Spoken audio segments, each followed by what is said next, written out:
अरे गीता, इससे पहले कि मुसीबत यहाँ पहुँचे तुम भी जल्दी से खाना खा लो, खा लो।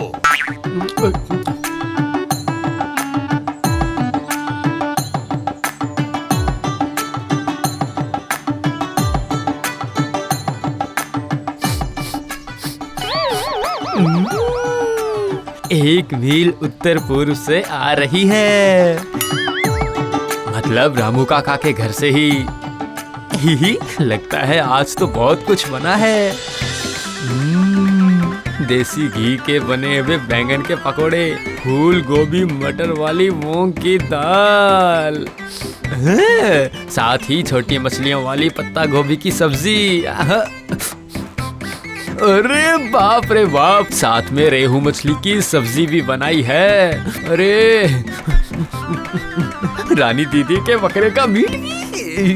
अब नहीं, बाकी सारे जाते जाते सुन लूंगा। चलता हूँ, नाक का काम बहुत हो चुका, अब जीभ की बारी आ गई है। जीभ पर दया कराता हूँ।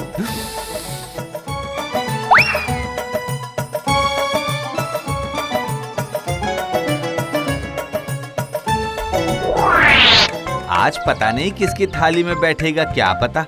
कल तो सुना रामू भाई के घर तक पहुंच गया था ये। उसके बाद क्या हुआ? उसके बाद और क्या, एकदम हड़कंप मच गया था।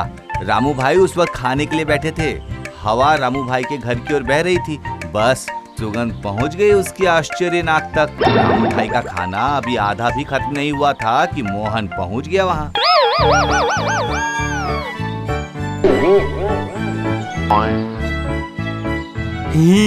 अरे वाह भाभी, रामू भैया, सच में आप लोगों का कोई जवाब नहीं, कोई जवाब नहीं। राम के आने से पहले ही वाल्मीकि का रामायण तैयार, और मोहन के आने से पहले ही आप लोगों की खाने की तैयारी, दोनों का जवाब नहीं।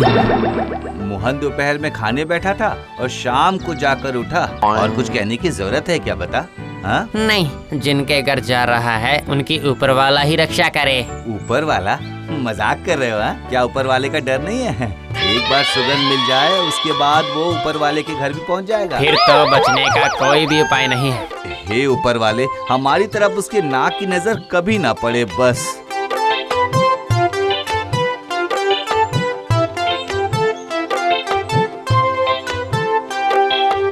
अरे हम तो दूसरे गांव के, अब तू भी यहाँ चला आया?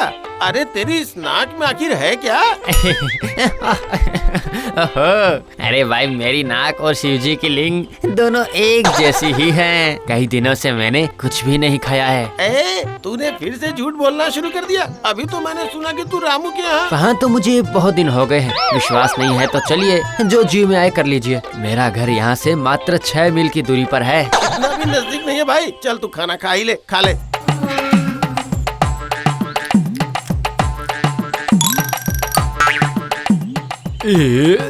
लगता है आज खाना थोड़ा ज्यादा हो गया है।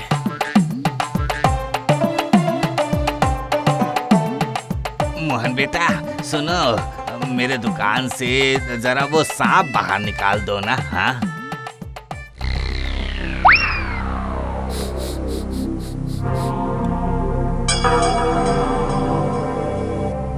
जा, चला जा। तेरी नाक की बुराई भी क्या करूं मैं, ये सबके घर जाकर अच्छे अच्छे पकवान खिला देता है, और अब देख इसी नाक की वजह से तूने कैसे मुसीबत से बचाया, सूंघ सूंघ कर। अच्छा सुन, डॉक्टर साहब तुझे ढूंढ रहे थे। कौन? वेदरा शर्मा जी? हाँ,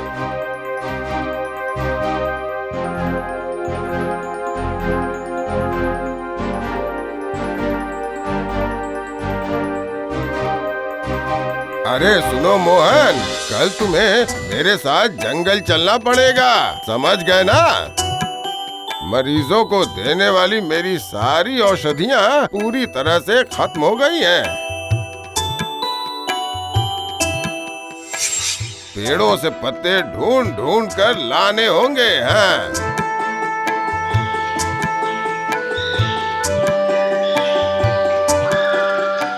अरे मोहन, ये बता, क्या सर्पगंध वहाँ मिल जाएगी?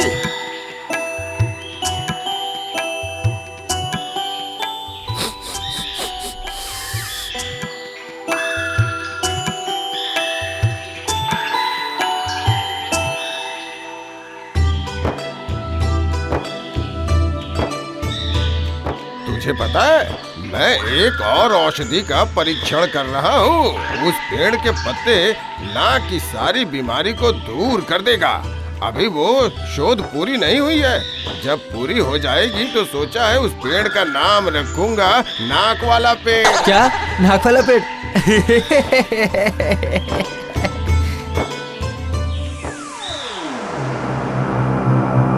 क्या हुआ? आज रात भी नहीं खाएगा? आज अब तू किसके घर खाकर आया है? आज मेरी इज्जत थोड़ी बहुत बची है या सब डुबा कर आया है? तुम भी ये क्या कह रही है माँ? मेरी तबीयत ठीक नहीं है इसलिए नहीं खा पा रहा हूँ। झूठ बोलकर अपनी क्षमता का नाजायज फायदा मत उठा, समझा? हैं? तुम्हें बस मेरा झूठ और खाना ही नजर आया? कितने लोगों की मदद करता हूँ वो नजर नहीं आया तुम्हें? साधु साधु साधु, मेरे दोपहर के भोजन का प्रबंध तो किया है ना तूने? जी बाबा, 64 तरह के व्यंजन बने हैं आपके लिए। और वो भी क्यों ना, आप हमारे कुल गुरु जो हैं। लाओ लाओ जल्दी लाओ रामू, मैं हिमालय से खाली पेट ही आ रहा हूँ। दे दे। सुनिए जरा सावधानी से, कहीं सुगंध पाकर वो मोहन आज फिर से ना आ जाए।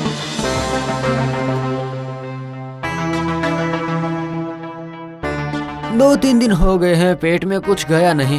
गांव के लोग अब आधी रात को छुप छुप कर खाना खाते हैं। अरे तू झूठ क्यों कह रहा है? हाँ, तू दूसरों का खाना खाए बगैर रह जाए, ऐसा कहीं हो सकता है भला?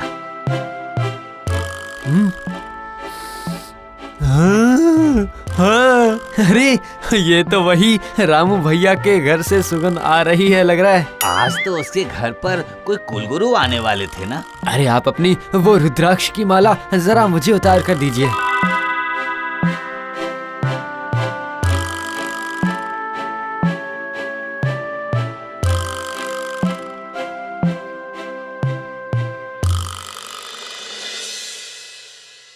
मैं आ गया हूँ साधु बाबा। आपकी एक चीज गुम हो गई थी ना, आते हुए रास्ते में मिली है मुझे। क्या मिला है? तो मुझे दे सकता हूँ, लेकिन आपको मुझे इतने सारे खाने में से मेरा हिस्सा देना होगा। अरे मोहन, तूने तो हद ही कर दी है। हाँ? फिर से तू झूठ बोलकर कुलगुरु का खाना खा लेना चाहता है? क्या तेरी इतनी हिम्मत, मुझसे झूठ बोल रहा है तू? हाँ, जानते हैं गुरुदेव, इसके पास विशेष क्षमता है। 1 मील दूर से आ रही सुगंध को भी वो अपनी नाक से सूंघ सकता है। अच्छा, तो अब से तुझे कोई सुगंध ही नहीं आएगी। और अगर तूने फिर से झूठ कहा तो तेरी नाक और आगे की तरफ बढ़ती चली जाएगी। ये क्या? अरे बाप रे, ये मैं कुछ सूंघ क्यों नहीं पा रहा हूँ?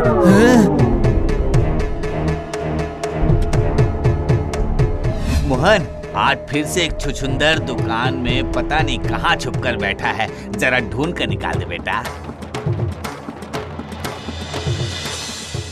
अब आखिर मेरा क्या होगा? क्या अब मैं किसी के घर जाकर कुछ भी नहीं खा पा सकूंगा? नहीं नहीं, अब जब ये ना किसी काम की नहीं रही तो अब जिंदा रहने का कोई फायदा नहीं। इसी नदी में कूद कर मैं मर जाऊंगा। कितनी तेज धार है इसकी। क्या रे मोहन, साधु ने तेरी नाक की शक्ति छीन ली क्या? तो तू इस नदी में मरने के लिए चला आया?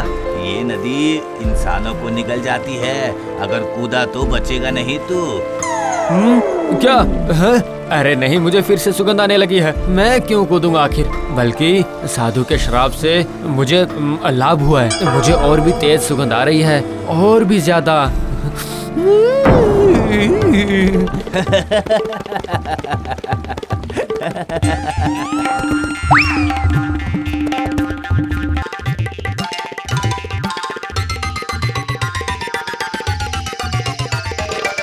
कहा था ना मैंने, अपनी क्षमता का दुरुपयोग मत करना तू। अब मैं घर से बाहर निकलूंगा ही नहीं माँ।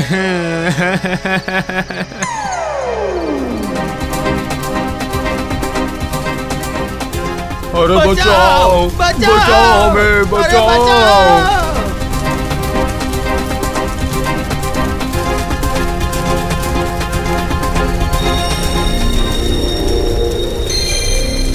अब अगर नहीं निकलेगा तो जलकर राख हो जाएगा। पूरा गांव बहुत बड़ी मुसीबत में है बेटा।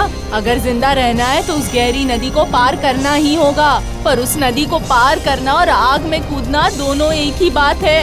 मोहन कुछ तो कर बेटा, क्या करे?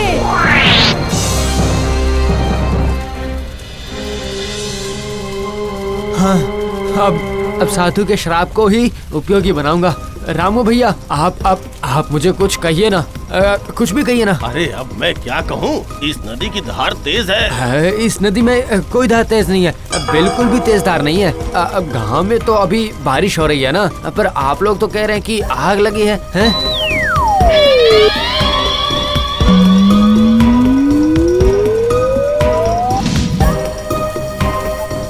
अब आप सब लोग इस नाक पर चढ़कर धीरे धीरे उस पार चले जाइए, ठीक है? पर कोई भूल से भी गुदगुदी या धूल मत उड़ाना। अगर छींक आ गई तो सब खत्म हो जाएगा। चले जाइए।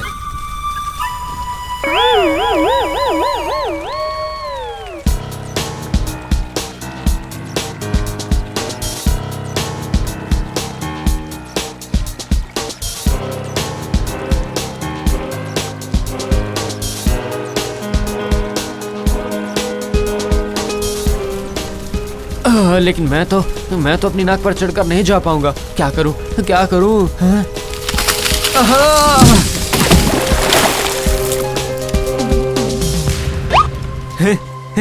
वाह वाह वाह वाह, मेरी नाक तो बिल्कुल ठीक हो गई है। तो क्या यही वेदराज का वो नाक का पेड़ है जिसने मेरे नाक का रोग ठीक कर दिया? बिल्कुल ठीक हो गया मैं। अब मुझे फिर से पहले की तरह सुगंध मिलने लगी है। अब मैं बिल्कुल ठीक हो चुका हूँ। मैं ठीक हो गया हूँ, ठीक हो गया मैं। मोहन ने हमको बचा लिया। मोहन ने हमको बचा लिया।